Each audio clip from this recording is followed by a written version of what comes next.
وما أنتم بمعجزين في الأرض وما لكم من دون الله من ولي ولا نصير. بسم الله الرحمن الرحيم. الحمد لله رب العالمين والصلاة والسلام على سيد المرسلين وعلى آله وصحبه أجمعين. ناظرین کرام، قرآن کریم ایک معجزہ ہے۔ اس معجزے کے مختلف پہلوؤں پر ہم بات کر رہے ہیں اور ان میں وہ چیز بیان کر رہے ہیں جو کہ صرف اور صرف ہمیں قرآن ہی میں ملتی ہے۔ یہی تو اس کا اعجازی پہلو ہے۔ اسی طرح آج جو ہم گفتگو کریں گے وہ ایک موضوع ہے جس کو ہم اقسام القرآن کہتے ہیں، کہ قرآن میں جو قسم کا ذکر آتا ہے اور مختلف قسمیں بیان کی جاتی ہیں، تو خاص طور پہ اللہ تعالیٰ کی طرف سے، کہ اللہ تعالیٰ خود ایسی قسمیں کھاتے ہیں، بیان کرتے ہیں، تو وہ قسمیں ہیں، تو ان کا تذکرہ قرآن کریم میں نمایاں نظر آتا ہے۔ اور قسموں کی ضرورت کیوں ہوتی ہے؟ وہ جو اسلوب ہے عربی زبان کا، کہ اس میں ایک بات تو یہ ہوتی ہے کہ بعض لوگ جیسے ہی کوئی بات کہی جاتی ہے تو سلیم الفطرت لوگ ہوتے ہیں، فوراً اس کو مان لیتے ہیں، سن لیتے ہیں، سمجھ لیتے ہیں۔ اور اس کے ساتھ ساتھ کچھ لوگ ایسے ہیں جو کہ اتنی آسانی سے نہیں سمجھتے، خاص طور پہ اگر کسی قسم کی کوئی نفرت، تعصب یا کوئی دشمنی کا پہلو ہو تو وہ پھر ماننے میں ذرا ہچکچاہٹ محسوس کرتے ہیں، نہیں مانتے اور انکار کر دیتے ہیں۔ تو قسم ایک ایسا آلہ کہہ لیجئے یا ایسا اسلوب کہہ لیجئے کہ جس کے ذریعے سے اس قسم کے لوگوں کو یقین دلایا جاتا ہے۔ تو اس طرح ہم یہ کہہ سکتے ہیں کہ قسم ایک وہ تاکیدی پہلو ہے کہ جس کے ذریعے سے مخاطب کو وہ بات بتائی جاتی ہے تاکہ اس کو یقین حاصل ہو جائے، اس سے تاکید حاصل ہو اور وہ اس کو قبول کرنے میں کوئی تردد نہ محسوس کرے۔ تو اسی لیے اللہ تعالیٰ نے بھی ایسے ہی لوگوں کے لیے قرآن کریم میں قسم کا بے شمار جگہ پر، بہت آیات میں، بے شمار آیات میں ہمیں نظر آتا ہے کہ قسم سے ہی بات شروع کی ہے۔ کہیں درمیان میں قسم کا ذکر آتا ہے، کہیں بالکل شروع میں آتا ہے اور کہیں آخر میں آتا ہے۔ تو اس طرح مختلف انداز ہیں جو کہ اللہ تعالیٰ نے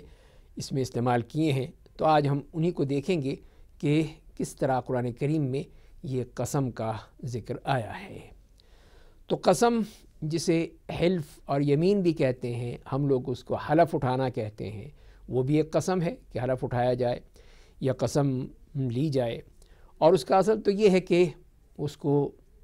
ہم جیسے کہ عربی میں کہہ سکتے ہیں کہ اقسم باللہ او احلف باللہ، تو اس طرح یہ الفاظ با کے ساتھ ہم استعمال کرتے ہیں اور اس کے آگے اللہ تعالیٰ کا نام نامی لیتے ہیں۔ تو یہ ایک طریقہ ہے کہ جو کہ قسم کے لیے یا اس قسم کے حلف اٹھانے کے لیے استعمال کیا جاتا ہے۔ تو اس میں تین چیزیں ہوتی ہیں۔ ایک تو یہ ہے کہ وہ الفعل ہے جو کہ با کے ساتھ استعمال کیا جاتا ہے کہ اقسم باللہ العظیم اگر ہم کہیں، یا احلف باللہ، یا اللہ تعالیٰ کے نام سے میں حلف اٹھاتا ہوں، اللہ تعالیٰ کے نام کی میں قسم کھاتا ہوں، تو وہ یہ ہم اردو میں کہیں گے۔ اور دوسرا ہے المقسم بہ، جس کی قسم کھائی جا رہی ہے۔ تو اس میں ایک مسلمان تو اللہ ہی کی قسم کھا سکتا ہے، غیر اللہ کی قسم نہیں اٹھا سکتا۔ اور تیسری چیز ہوتی ہے والمقسم علیہ، کہ جس پر قسم کھائی جا رہی ہے، وہ کون سی بات ہے، کون سا ایسا پہلو ہے، کون سا ایسا مسئلہ ہے کہ جس کے بارے میں قسم کھائی جاتی ہے اور وہ قسم اٹھانے والا کہتا ہے کہ میں اللہ کی قسم کھا کر کہتا ہوں کہ یہ میں نے یہ کام نہیں کیا، یا میں نے یہ کام کیا تھا، یا میں کام کروں گا، تو وہ پھر وہ چیز ہوتی ہے جس کو ہم مقسم علیہ کہتے ہیں کہ جس پر یہ قسم اٹھائی جا رہی ہے۔ تو ظاہر ہے کہ قسم جب کہ کثرت سے بیان کی جاتی ہے خاص طور پہ عربی زبان میں، تو پھر اس میں اس کو مختصر کر دیا گیا کہ با کا استعمال نہیں کیا کہ باللہ کہیں ہم، تو اس کی جگہ واو آ گیا، واو سے استعمال کرتے ہوئے واللیل اذا یغشی، تو یہ واو جو ہے یہ بھی قسم کے لیے استعمال ہوئی۔ اور تا کا لفظ بھی استعمال ہوا جسے فرمایا کہ وَتَاللَّهِ لَأَكِيدَنَّ أَصْنَامَكُمْ، تو یہ بھی قسم کا پہلو ہے، لیکن کثرت سے جو ہے وہ واو کا ذکر آتا ہے، اور یہی چیز ہم دیکھتے ہیں قرآن کریم میں کثرت سے ہمیں نظر آتی ہے کہ عموماً واو کا استعمال ہے، کہ جیسے کہ ابھی میں نے ذکر کیا، اور اس کی تعریف یہی ہوتی ہے کہ کسی بھی نفس کو اس طرح ہم اس کے ساتھ مربوط کر دیں، اس کے ساتھ اس کو بالکل ہی ایک طرح سے ربط قائم کر دیں، کہ جس کے ذریعے سے کسی چیز کو روکنے کے لیے کسی چیز سے، یا اس پر اقدام کرنے کے لیے، اس پہ عمل کرنے کے لیے ہم اس کو قسم کھا کر کہتے ہیں، اور اس کی قسم کھاتے ہیں جو اس کے ہاں معظم ہے، جس کو وہ مانتا ہے۔ تو یہ تو ایک عمومی اس کا مفہوم ہمیں ملتا ہے۔ تو قرآن کریم میں جیسے میں نے عرض کیا کہ اس کو استعمال کیا گیا، اور اس کا اصل فائدہ یہی ہوتا ہے کہ وہی کوئی بھی شخص، یا تو وہ حالت جیسے میں نے عرض کیا کہ جو کہ اس کو قبول نہیں کر رہی ہے، تو اس کے لیے ہم یقینی اور تاکیدی طور پر کہتے ہیں اس بات کو، تاکہ اس کو یقین آ جائے کہ ہم اس کو قسم کھا کر کہہ رہے ہیں۔ اور دوسری بات یہی ہے کہ اس میں یہ بات واضح کی جاتی ہے کہ یہ چیز جو ہے یقینی صورتحال ہے، اس میں کوئی شک نہیں ہے۔ اور اس کو ہم دیکھیں تو ایک تو وہ ہوتی ہے کہ جب ایک آدمی بالکل خالی الذہن ہے، اس کے ذہن میں کوئی چیز نہیں ہے، کوئی تاکید نہیں ہے، تو ایسی صورت میں ہم تو یہ کہہ سکتے ہیں کہ یہ وہ ابتدائی قسم ہے، ابتدائی طور پر بیان کر دی گئی، جیسے کہ عربی زبان کا اسلوب ہے کہ بات کہتے ہی وہ قسم سے شروع کرتے ہیں۔ دوسری جو قسم کہہ سکتے ہیں وہ یہ ہے کہ جہاں پہ وہ شخص جو ہے متردد ہے، کہ اس حکم کو کہ ثبوت کے لیے یا اس سے نہ کرنے کے لیے، ماننے یا نہ ماننے میں وہ متردد ہے، تو اس صورت میں پھر ہم اس کو قسم کھا کر کہتے ہیں تاکہ یہ تردد یہ ختم ہو جائے۔ تو یہ قسم طلبی کہلاتی ہے، یہ طلبی ہے، اور اس کے ذریعے سے ہم اس کے ذہن سے وہ تردد ختم کر دیتے ہیں۔ اور تیسری قسم جو ہے وہ کہ جہاں پر مخاطب جو ہے وہ کسی بھی بات کا انکار کر رہا ہو، منکر ہو، نہیں مان رہا ہے، تو پھر ظاہر ہے کہ اس کو پھر تاکید کرنے کے لیے، یقین دلانے کے لیے، اس کو بالکل مجبور کرنے کے لیے پھر ہم وہاں پر قسم کھاتے ہیں، تو اس کو قسم انکاری کہا جاتا ہے۔ تو یہ تین طرح کی اقسام ہمیں نظر آتی ہیں، تاکہ اس کے ذریعے سے جو بھی کیفیت ہو اس میں اس کو استعمال کیا جائے، اور اسی کے لیے ہی پھر وہ چیز جو ہے واضح کی جائے گی۔ یہ تو ہی قسم کے حوالے سے۔ دوسری بات جو ہے مقسم بھی، یعنی جس کی قسم کھائی جائے، تو اللہ تعالیٰ نے قرآن کریم میں ایک تو اپنی ذات اقدس کی قسم کھائی ہے، اور ظاہر ہے کہ اللہ تعالیٰ کی ذات عالی وہ مختلف اسماء ہیں، اسماء حسنہ جنہیں قرآن نے ذکر کیا ہے، وَلِلَّهِ الْأَسْمَاءُ الْحُسْنَى، وہ ہیں اللہ تعالیٰ کی صفات علیٰ ہیں، وہ ہیں، وہ بھی اللہ تعالیٰ ہی کی صفات ہیں، اس کی بھی، اور اس کے ساتھ ساتھ اس کی نشانیاں ہیں، وہ سب چیزیں جو ہیں جن کا اللہ تعالیٰ ہی سے براہ راست تعلق ہے۔ اور پھر اللہ تعالیٰ جو ہے اپنی کتنی ہی مخلوقات کی قسم کھاتے ہیں، تو اسی سے بات کی ہوتی ہے کہ وہ اس کی ایک عظمت بیان کرنی ہوتی ہے کہ اللہ تعالیٰ اس کی قسم کھا کر اس کو بیان کر رہے ہیں۔ تو یہ اللہ تعالیٰ جس طرح چاہیں قسم کھا سکتے ہیں، وہ اپنی مخلوقات میں سے جس کی بھی چاہیں وہ ان کے لیے ہے۔ اللہ تعالیٰ نے اس طرح قرآن کریم میں ذکر کیا ہے، لیکن ایک انسان کے لیے، ہمارے لیے جائز نہیں ہے کہ ہم غیر اللہ کے قسم کھائیں۔ تو جہاں تک کہ قرآن کریم میں اللہ تعالیٰ نے اپنی قسم کھائی ہے تو وہ 7 جگہ پر ہے،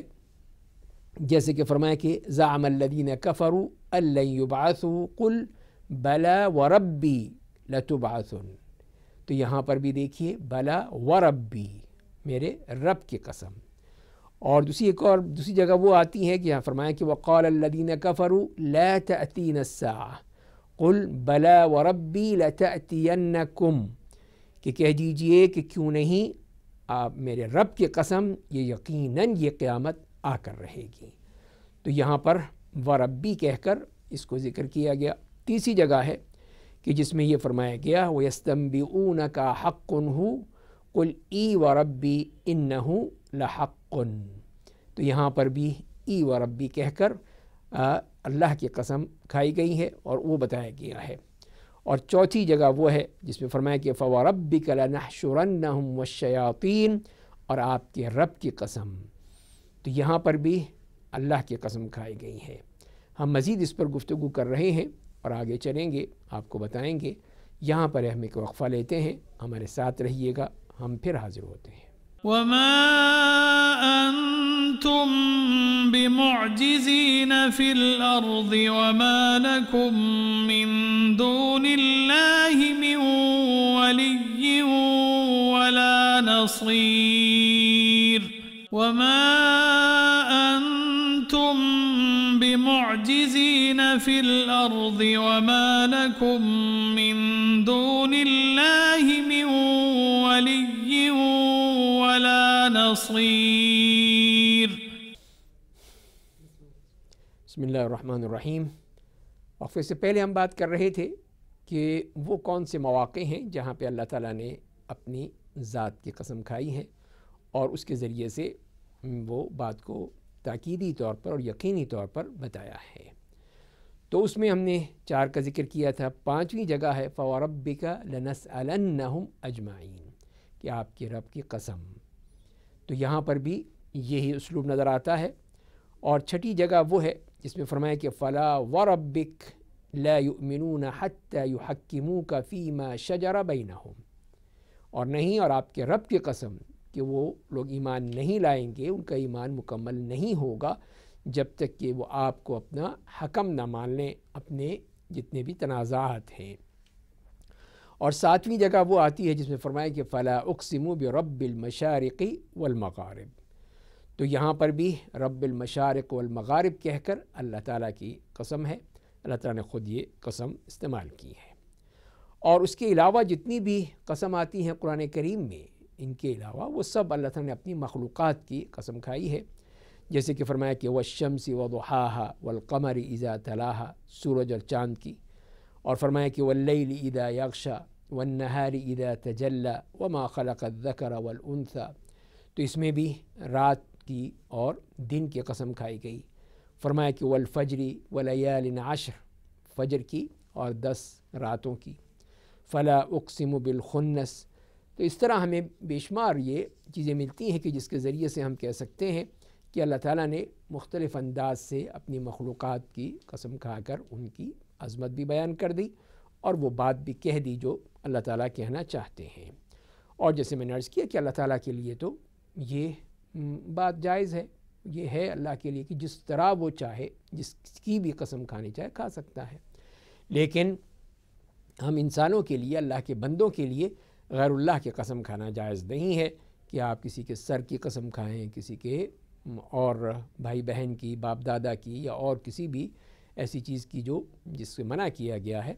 اور جیسے کہ حدیث میں آتا ہے کہ آپ نے فرمایا کہ جو بھی اللہ تعالیٰ کے علاوہ کسی چیز کی بھی قسم کھاتا ہے اس نے کفر کیا یا شرک کیا۔ تو لہذا یہ اتنی بڑی وعید ہے کہ وہ کفر اور شرک میں بات بدل جاتی ہیں، تو لہذا اس سے بچنا چاہیے، احتراز کرنا چاہیے۔ اب آئیے قسموں کے بارے میں مزید ہم بات کرتے ہیں۔ ایک تو وہ قسمیں ہیں جو کہ بالکل ظاہر ہیں، صریح ہیں، واضح طور پر ہیں، کہ جس میں قسم کا وہ فعل استعمال کیا گیا ہے کہ میں قسم کھاتا ہوں، اور اسی طرح جس کی قسم کھائی جاتی ہے اس کا بھی ذکر کیا گیا ہے۔ اور ہو سکتا ہے کہ بعض دفعہ اس میں فعل جو ہے وہ محذوف کر دیا جائے، جیسے میں نے عرض کیا تھا کہ وہاں پہ اقسم باللہ کی بجائے صرف ہم واللہ کہہ دیتے ہیں، تو وہ بھی واللہ، باللہ، تاللہ، یہ بھی ہم کہہ سکتے ہیں، تو یہ بھی کہنا اسی طرح جائز ہے۔ اور اسی طرح بعض جگہوں پر لا کا اضافہ کر دیا گیا ہے، جیسے قرآن کریم میں ہمیں نظر آتا ہے کہ لا اقسم بیوم القیامہ ولا اقسم بالنفس اللوامہ۔ تو یہ لا کا مطلب کیا ہے؟ تو بعض نے کہا کہ لا اس لیے کہا جاتا ہے کہ تم جو کہتے ہو، تم جس بات کے دعویٰ کرتے ہو اس کی نفی کرتے ہوئے کہ وہ بات صحیح نہیں ہے، اور میں قسم کھا کر کہتا ہوں، اور اس کے بعد پھر وہ بات آگے بڑھ جاتی ہے، جیسے کہ اس آیت میں دیکھتے ہیں کہ فرمایا کہ لا اقسم بیوم القیامہ، نہیں، اور میں قسم کھاتا ہوں قیامت کے دن کی۔ تو اس طرح پھر وہ اس کی قسم بیان کی گئی۔ اور اسی طرح یہ بھی ہے، بعض لوگوں نے کہا کہ یہاں پر قسم کی بھی نفی ہو سکتی ہے، جیسے کہ یہ کہا جا رہا ہو کہ میں اس دن کی، اتنے بڑے دن کی، قیامت کی دن کی قسم نہیں کھاتا، وہ اسی لیے کہ تاکہ تم جو کہتے ہو اس کی نفی ہو جائے، اس کی بات کی ہو جائے کہ تم اس کو مانتے ہی نہیں ہو، تو اسی لیے میں اس کو بیان کر رہا ہوں تاکہ تم اس کو سمجھ سکو۔ اور دوسری قسم یہ ہے کہ جہاں پہ نہ فعل قسم کا ذکر کیا جاتا ہے اور نہ ہی جس کی قسم کھائی جا رہی ہے اس کا ذکر کیا جاتا ہے، بلکہ اس کی جگہ پھر لام تاکید جسے کہا جاتا ہے، لام آ جاتا ہے، اور وہی اسی بات کی دلیل ہوتا ہے کہ یہ قسم یہاں پر موجود ہے۔ جیسے فرمایا کہ لَتُبْلَوُنَّ فِي أَمْوَالِكُمْ وَأَنفُسِكُمْ، یعنی مراد یہ کہ اے واللہ لَتُبْلَوُنَّ، یعنی اللہ کی قسم یقیناً تمہیں ابتلا دی جائے گی، امتحان میں ڈالا جائے گا تمہارے مالوں میں، تمہاری جانوں میں۔ تو یہاں پر دیکھیے کہ نہ تو وہ ہمیں وہ فعل نظر آیا اور نہ ہی وہ جس کی قسم کھائی جا رہی ہے اس کا ذکر آیا، تو یہاں پر ایک طرح سے وہ یہ مستتر ہے، یا یوں کہہ لیجئے کہ چھپی ہوئی قسم ہے جو یہاں پر آئی ہے، لیکن وہ لام قسم کی وجہ سے ہمیں اس بات کا اندازہ ہو گیا کہ یہاں پر قسم کا ہی ذکر ہو رہا ہے، جیسے میں نے ذکر کیا۔ اور اسی طرح ہم آگے مزید چلیں تو جو مقسم علیہ جس کے بارے میں قسم کھائی جا رہی ہے اس کے کیا احوال ہیں، اس کی کیا کیفیات ہیں، کیا ہم ذکر کر سکتے ہیں؟ تو اس میں پہلی چیز تو وہ ہے کہ جہاں پہ اس چیز کی میں نے جیسے عرض کیا کہ یقینی کیفیت بیان کرنے کے لیے، اس کی تاکید کے لیے، اس کی تحقیق کے لیے، اور اس کو بارے میں یہ پھر قسم کھا کر بتایا جا رہا ہے کہ یہ چیز جو ہے وہ واقعی ہو کر رہے گی۔ اور دوسری بات یہ ہے کہ یہ جس کو ہم جواب قسم بھی کہتے ہیں، وہ بعض دفعہ ذکر کیا جاتا ہے اور بعض دفعہ نہیں کیا جاتا، اس لیے کہ وہ مفہوم ہو جاتا ہے، تو اسی لیے پھر وہ اس کا ذکر وہاں پر نہیں ہوتا۔ جیسے کہ قرآن کریم میں ہم بہت سی جگہ پر دیکھتے ہیں کہ اس کے بارے میں ذکر نہیں کیا گیا، جسے فرمایا گیا والفجر وليال عشر والشفع والوتر واللیل اذا یسری هل فی ذلک قسم لذی حجر، تو یہاں پر وہ قسمیں کھائی گئیں فجر کے بارے میں، 10 راتوں کے بارے میں، اور شفع اور وتر کے بارے میں، اور رات کے بارے میں، اور اس کے بعد پھر وہ ذکر نہیں کیا گیا کہ کس حوالے سے یا کس کے بارے میں کیا جا رہا ہے۔ وہ ہمیں اس بات سے سمجھ میں آ جاتا ہے جو کہ اس کا ذکر ہو رہا ہے، جو کہ آگے مذکور ہے۔ اور اسی طرح پھر جیسے کہ ابھی ہم نے وہ آیت پڑھی کہ لا اقسم بیوم القیامہ ولا اقسم بالنفس اللوامہ، تو یہاں پر بھی وہ جواب قسم جو ہے وہ محذوف ہے، ذکر نہیں کیا گیا۔ اس پر یہ چیز واضح کر دیتی ہے اگلی آیت میں کہ یحسب الانسان ان لن نجمع عظامہ، تو یہ چیز جو ہے اس بات کی طرف بتا دیتی ہے کہ اللہ کی قسم تم نے لازمی واپس لوٹنا ہے، تم نے اللہ کے ہاں پیش ہونا ہے، اور انسان یہ سمجھتا ہے کہ اللہ تعالیٰ اس کی ہڈیوں کو دوبارہ جمع نہیں کر سکتے، تو یہ مفہوم ہمیں اس سے مل گیا، وہ بھی ہم اس کو بیان کر دیتے ہیں۔ اسی طرح بعض دفعہ یہ ہے کہ اس کو اس لیے بھی محذوف کر دیا جاتا ہے کہ جب وہاں پر ایک لمبا ایک عرصہ آ جائے اور وہ طول ہو جائے بات میں، تو اس کو بھی حذف کر دیا جاتا ہے یا دوسرے انداز میں بیان کیا جاتا ہے، جیسے کہ ہم دیکھتے ہیں کہ اس صورت میں کہ والشمس وضحاها والقمر اذا تلاها والنهار اذا جلاها واللیل اذا یغشاها والسماء وما بناها والارض وما طحاها ونفس وما سواها فألهمها فجورها وتقواها، تو یہ تمام جو قسمیں کھائی گئیں اور بیان کی گئیں اور اس میں اتنا لمبا فاصلہ ہو گیا، تو اس کے بعد یہ فرما دیا گیا کہ قد افلح من زکاہا، تو یہاں پہ جواب قسم جو تھا اس میں سے وہ لام محذوف کر دیا گیا تاکہ وہ قسم کی وہاں پہ نمائندگی ہو، اس کے بجائے قد کا ذکر کر دیا گیا، تو اس سے معلوم ہو گیا کہ یہ اس کا جواب قسم ہے۔ اور اسی لیے پھر وہ یہ جو ہم دیکھتے ہیں کہ مختلف آیات میں اس طرح سمجھنے کی ضرورت ہوتی ہے، تو یہی تدبر ہے، یہی وہ غور و فکر کرنا ہے کہ جس کے ذریعے سے آدمی کرتا ہے۔ اور اسی طرح اللہ تعالیٰ جو جن چیزوں کے بارے میں قسمیں کھاتے ہیں ان میں وہ چیزیں ہیں جو کہ ایمان کی اصل ہیں، ہمارے ایمان کے حوالے سے ہیں، جس کو ہمیں جاننا ضروری ہے۔ ہمارے عقیدے کے حوالے سے، ہماری توحید کے حوالے سے ہے، جیسے فرمایا کہ والصافات صفا والزاجرات زجرا فالتالیات ذکرا ان الہکم لواحد۔ تو تمام ذکر کرنے کے بعد یہ بتایا کہ تمہارا معبود ایک ہے۔ اور بعض دفعہ اس بات پر قسم کھائی جاتی ہے کہ قرآن حق ہے، اس میں کوئی شک نہیں ہے، کسی قسم کا کوئی تردد نہیں ہونا چاہیے۔ فرمایا کہ فلا اقسم بمواقع النجوم وانہ لقسم لو تعلمون عظیم انہ لقرآن کریم، قرآن پر یہ کہا گیا۔ اور بعض حالات میں نبی کریم صلی اللہ علیہ وسلم کے بارے میں قسم کھا کر کہا کہ آپ حق ہیں اور آپ میں کسی قسم کی کوئی تردد یا شک نہیں ہونا چاہیے۔ فرمایا کہ یاسین والقرآن الحکیم انک لمن المرسلین، تو یہ قسم کھا کر کہا گیا۔ اسی طرح وعد و وعید کے بارے میں اور دوسرے جتنے خاص طور پہ قیامت کے حوالے سے، انسان کے اپنے حالات جو ہیں ان کے بارے میں، اور اسی طرح مختلف انداز سے اس چیز کو ہم دیکھتے ہیں کہ یہ اللہ تعالیٰ نے قرآن کریم نے قسم کے ذریعے سے اس کو یقینی صورت میں بتا دیا ہے تاکہ مخاطب کے ذہن میں کسی قسم کا کوئی شک و شبہ نہ رہے۔ اللہ تعالیٰ ہمیں قرآن کو سمجھنے، عمل کرنے، غور و فکر کرنے کی توفیق عطا فرمائے۔ وما أنتم بمعجزين في الأرض وما لكم من دون الله من ولي ولا نصير۔